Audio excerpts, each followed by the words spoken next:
Bichip Bulgarang Atem, producer Gip Bless Boy, Wise King Promotion. Jeng danyar weng jampia de deng tona der udah maga Makedia weng panedong abadanum du abadaun deng tona der keran nearby. Jeng danyar weng jampia de deng tona der udah maga Makedia weng panedong abadanum du abadaun deng tona der keran nearby. Jeng danyar weng jampia de deng tona der udah maga Makedia weng panedong abadanum du abadaun deng tona der keran nearby.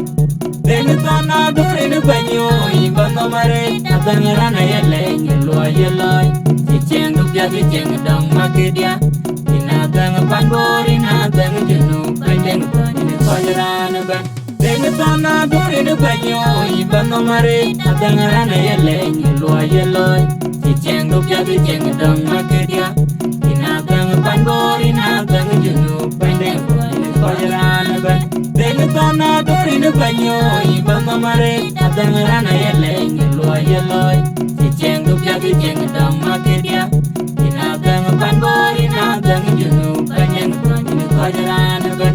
Makeru ngepan badang piondu banyak ngapit makeru ngepan tawarwa jagam nadang jagam piondu makeru ngepan badang tawarwa jagam makeru ngepan piondu badang du tiagdu tawarwa jagam badang piondu jangan piot makeru ngepan tawarwa jagam nadang jagam piondu makeru ngepan badang tawarwa jagam makeru ngepan dondu badanum du tiagdu tawarwa jagam badang du Deng tona der in banyo ibano mare adangarana yele nyelo yeloy ciceng dubya ciceng dong makedia ina dang panbor ina dang jenu pendeng ini kojarana ban.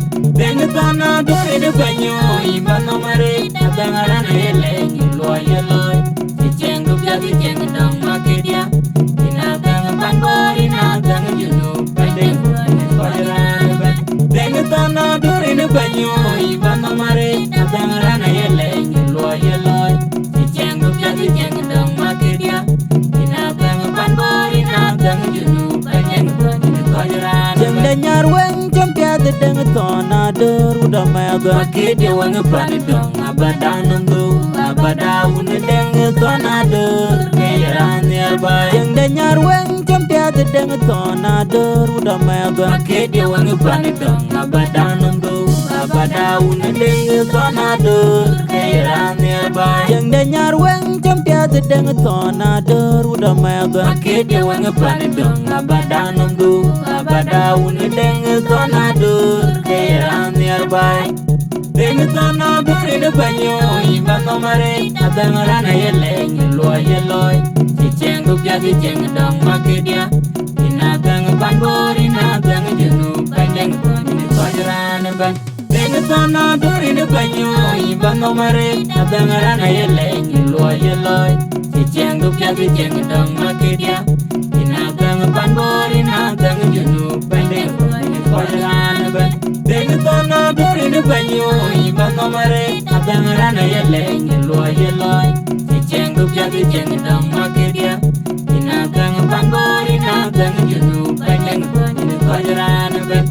makeru ngepan badang piondu banyak makeru ngepan tawarwa jagam nadang jagam piondu makeru ngepan badang tawarwa jagam makeru ngepan piondu badang du tiagdu tawarwa jagam badang piondu jangan piot makeru ngepan tawarwa jagam nadang jagam piondu makeru ngepan badang tawarwa jagam makeru ngepan dondu badanum du tiagdu tawarwa jagam badang du Deng tona der in banyo ibano mare adangarana yele nyelo yeloy ciceng dubya ciceng dong makedia ina dang panbor ina dang jenu pendeng ini kojarana ban.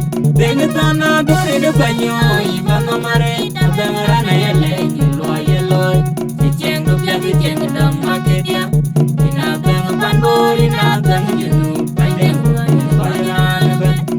tona dori ni banyo imba no mare tabangara na yele